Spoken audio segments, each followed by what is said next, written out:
दोस्तों नमस्कार। दोनों टॉपिक को आज कवर करेंगे। नोशनल इंक्रीमेंट के ऊपर जो लेटेस्ट अपडेट आई है और one rank one pension two का जो एरियर है सर्विस पेंशनरों की, उनके बारे में दोनों टॉपिक को कवर करें। उससे पहले अगर आप चैनल पर नए हैं तो सब्सक्राइब जरूर कीजिएगा और हो सके तो नीचे आपको ज्वाइन बटन दिखाई दे रहा होगा, ज्वाइन बटन का इस्तेमाल करके इस चैनल को सपोर्ट जरूर कीजिएगा। सबसे पहले तो हम इस चीज को समझें कि सर्विस पेंशनर आखिर होते कौन है। सर्विस पेंशनर यानी कि जो पेंशनर जिंदा है वो सर्विस पेंशनर है। अब उसमें भी अलग अलग क्लॉज दे दिए गए थे सुप्रीम कोर्ट के आदेश के अनुसार। 70 साल या 70 साल से ऊपर वालों को 30 जून तक भुगतान होना था, लेकिन अब जो अगस्त, नवंबर और फरवरी 2024 में जो 3 अलग अलग किस्तें आएंगी one rank one pension two arrear की, वो आएगी 70 साल से कम वालों के लिए।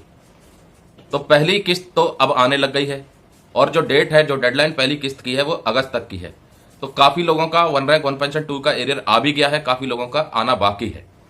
अब बहुत लोगों की शिकायत यह है कि हमारा कम आया है। तो दोस्तों आप अपनी कैलकुलेशन पहले बिठाइए कि टोटल आपका कितना बैठ रहा है one rank one pension two का।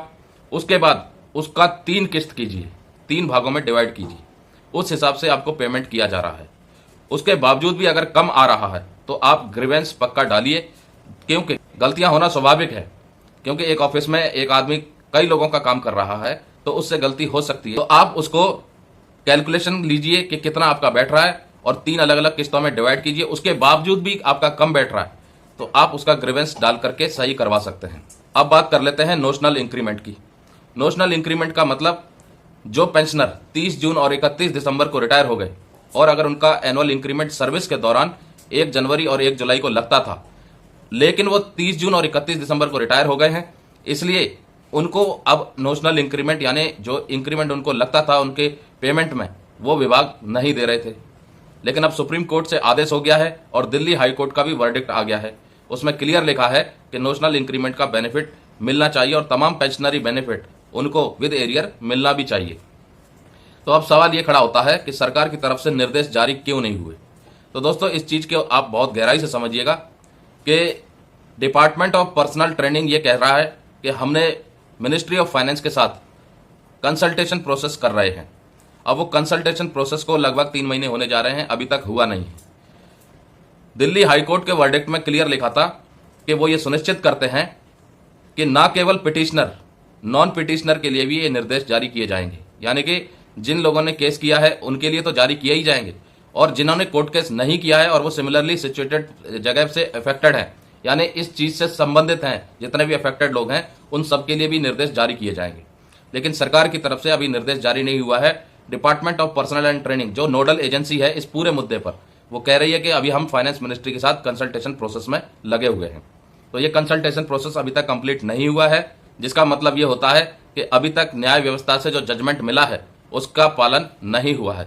और जो टाइम फ्रेम दिल्ली हाईकोर्ट ने दिया था वो दिया था 4 हफ्ते के अंदर, लेकिन 4 हफ्ते के अंदर तो छोड़िए, 8 हफ्ते भी बीत गए, अभी तक वो निर्देश जारी नहीं किए गए हैं। तो कहीं ना कहीं ये सरकार का फेलियर भी है एक तरह से, क्योंकि केंद्रीय कर्मचारी और पेंशन भोगियों का हक मंत्रालय में लटका हुआ है। और केवल नोशनल इंक्रीमेंट ही नहीं है, कई ऐसे मुद्दे हैं जिनके ऊपर अभी तक निर्देश जारी नहीं हुए हैं। तो अब हम ये मान के चल सकते हैं कि दिल्ली हाईकोर्ट में जो इक्वल मिलिट्री सर्विस पे का मुद्दा चल रहा है, उसमें अगर पिटिशनर पक्ष जीत भी गए, फिर भी सरकार उसको सुप्रीम कोर्ट तक लेके जाएगी और सुप्रीम कोर्ट में भी लगभग साल, 1.5 साल, 2 साल तक ये मामला चलने वाला है। और सुप्रीम कोर्ट से जजमेंट आने के बाद भी मंत्रालय में लटका रहेगा और department of personal and training फिर से वही चीज कहेगा कि अभी हम कंसल्टेशन प्रोसेस में हैं, और फिर वो उतना ही वक्त लगाएगा। अब आप ये समझिएगा कि सरकार जब चिट्ठी निकालेगी, उस चिट्ठी को निकालने के बाद भी जो कंसर्न पेइंग एजेंसी हैं, जहां से आपका पेमेंट पेंशन आता है, वो भी तो 2-3 महीने का वक्त लेंगी, अपने डाटा को अपडेट करेंगी। तो 3 महीने से ऊपर तो इन्होंने मंत्रालय ने ले लिया, अभी तक निर्देश जारी नहीं हुए। और उसके बाद कितना वक्त पेइंग एजेंसी ले लेंगी, उसके बाद कितना वक्त बैंक ले लेगी। तो आप इस मुद्दे को समझिए, केंद्रीय कर्मचारी और पेंशन भोगियों का जो हक है वो कहीं ना कहीं डिले होता जा रहा है। तो सरकार को इस चीज को सोचना चाहिए कि जो उनका हक है, जो उनको न्याय व्यवस्था से मिला है, उसका जल्दी से जल्दी भुगतान करे, ताकि केंद्रीय कर्मचारी और पेंशन भोगी जो महंगाई की मार झेल रहे हैं उसमें राहत मिल सके।